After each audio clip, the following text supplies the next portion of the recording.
Hello students, we are starting class 7 chapter 2 fractions and decimal. तो हम ये chapter start करते हैं. इसमें कुछ बेसिक चीज़ें हैं वो मैं आपको वन बाय वन बताती हूँ. ठीक है. फ्रैक्शंस क्या होता है? फ्रैक्शंस किसको रिप्रेजेंट करता है? Part of a whole, part of the whole. जैसे 1/2 है. पार्ट ऑफ होल का मीन्स क्या हो गया? 2 पार्ट है, 2 पार्ट में से उसका 1 पार्ट. ठीक है. 1/2. अब जैसे मैं लिखती हूँ 1/3. 1/3 मीन्स 3 में से 1 पार्ट. ठीक है. जैसे आपके पास कोई भी 3 बॉक्सेस लगा लो. ठीक है. ये 3 हो गया.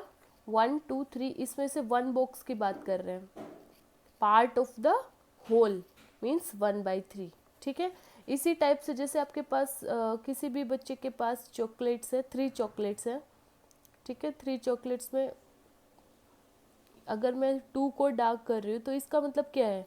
आउट ऑफ 3 में से ये 2 को रिप्रेजेंट कर रहे हैं ना, इसको 2/3 बोलते हैं. तो ऐसे नंबर्स को हम फ्रैक्शंस बोलते हैं. Fractions represent the part of the whole, whole का पार्ट को रिप्रेजेंट करते हैं. ठीक है. तो फ्रैक्शंस हमारे पास 2 टाइप के होते हैं. One is proper fraction. Proper fraction, proper fraction में क्या होता है आपका? जैसे 4/7 है.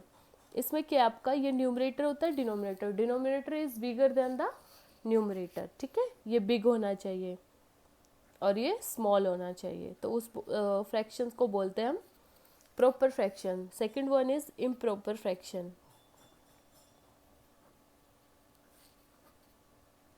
इम्प्रॉपर फ्रैक्शन में क्या होता है? हमारा हो गया 7/4. इसमें क्या है? Denominator is smaller than the numerator. ठीक है. ये स्मॉल होना चाहिए एंड इधर बिग होना चाहिए. ठीक है. तो आप समझ गए होंगे कि प्रॉपर फ्रैक्शन और इम्प्रॉपर फ्रैक्शन में क्या डिफरेंस है. ठीक है. और मिक्स्ड फ्रैक्शन क्या होता है? जैसे फॉर एग्जांपल थर्ड में मैं लिख लेती हूँ मिक्स्ड फ्रैक्शन.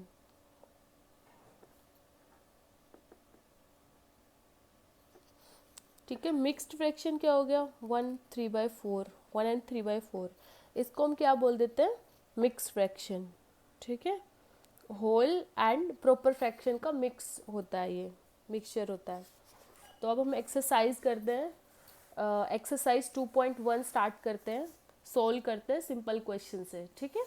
तो हम इनको सोल्व कर लेते हैं. एक्सरसाइज 2.1.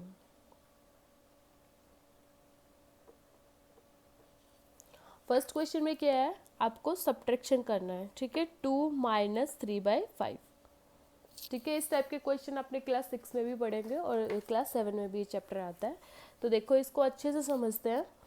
इसका सिंपल रूल क्या होता है कि सबसे पहले आपको दोनों नंबर, एक 2 है एक 3/5 है, इन दोनों को इक्विवेलेंट फ्रैक्शन में चेंज करना है.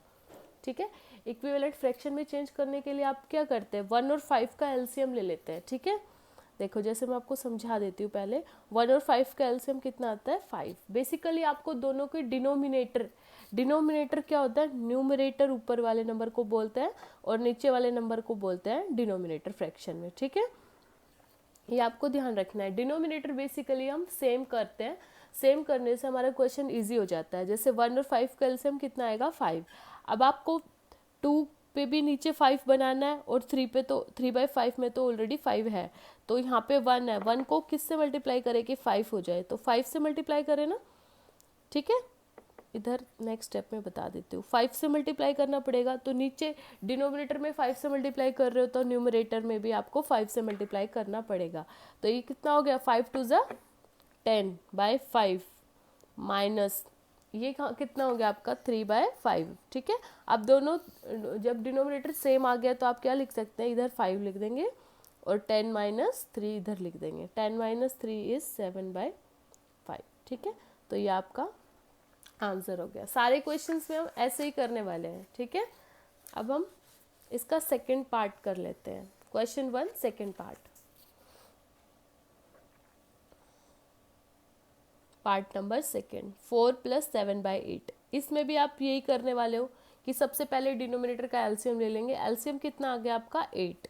अब आपको इधर देखो, इधर इस वाले 7/8 में तो डिनोमिनेटर में 8 है, लेकिन 4/1 में डिनोमिनेटर में 8 नहीं है. तो आप क्या करेंगे?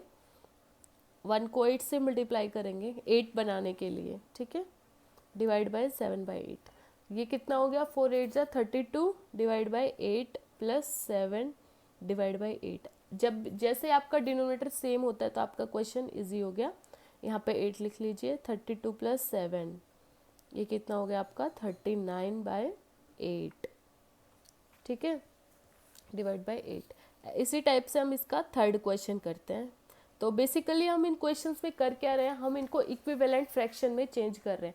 इसको बोलते हैं इक्विवेलेंट फ्रैक्शन, सेम नंबर से मल्टीप्लाई और सेम नंबर से डिवाइड कर देना, डिनोमिनेटर और न्यूमरेटर को सेम नंबर से मल्टीप्लाई कर देना, ठीक है।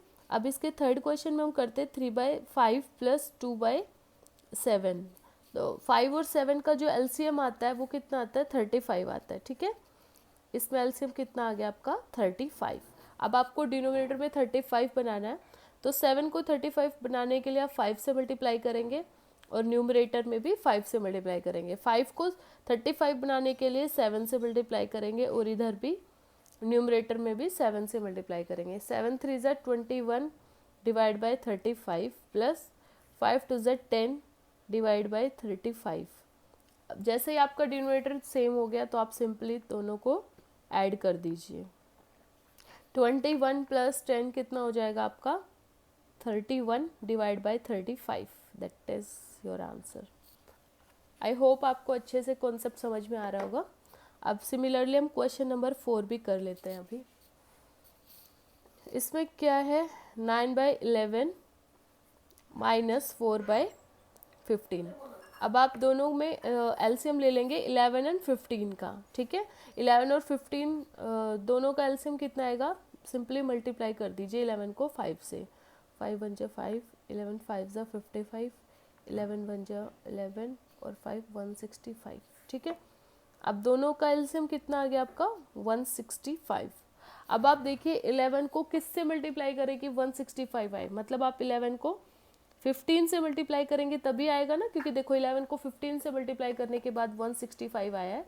इसका मतलब क्या है कि आपको 11 को 15 से मल्टीप्लाई इधर करना होगा, तो इधर भी 15 से करना होगा, ठीक है। ये स्टेप आई थिंक आपको अच्छे से क्लियर होगा। अब 15 को 165 बनाने के लिए आप किससे मल्टीप्लाई करेंगे, 11 से, ठीक है। तो 15 को 11 से मल्टीप्लाई कर दीजिए, ओके।